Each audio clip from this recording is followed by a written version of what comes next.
Welcome to the Genius Factory. Enjoy the video. In this video, I will explain how to play Grand Theft Auto 5 using the Rockstar Games launcher. First, download and install the Rockstar Games launcher from its official website.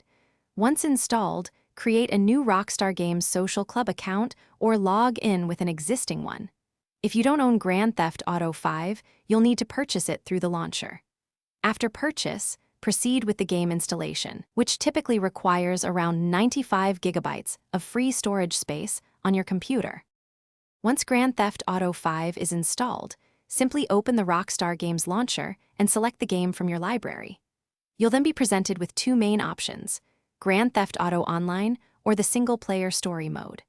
Grand Theft Auto Online offers a dynamic, ever-evolving multiplayer world where you can interact with millions of other players.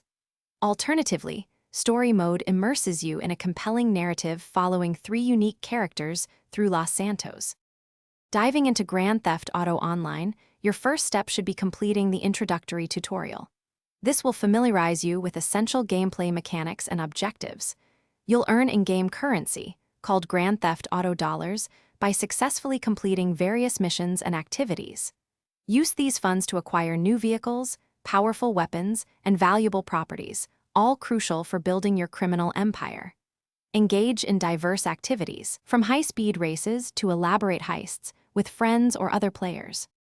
For new players, exploring the expansive world of Los Santos and Blaine County is highly recommended to uncover hidden secrets and opportunities. Consider joining a crew. This allows you to collaborate with friends, tackle challenges together, and earn bonus rewards. Remember to utilize your in-game phone, which provides quick access to contacts, missions, and essential services. Finally, always keep an eye out for game updates and community events, as Rockstar Games frequently introduces exciting new content. Thanks for watching. If you found this helpful, don't forget to like and subscribe.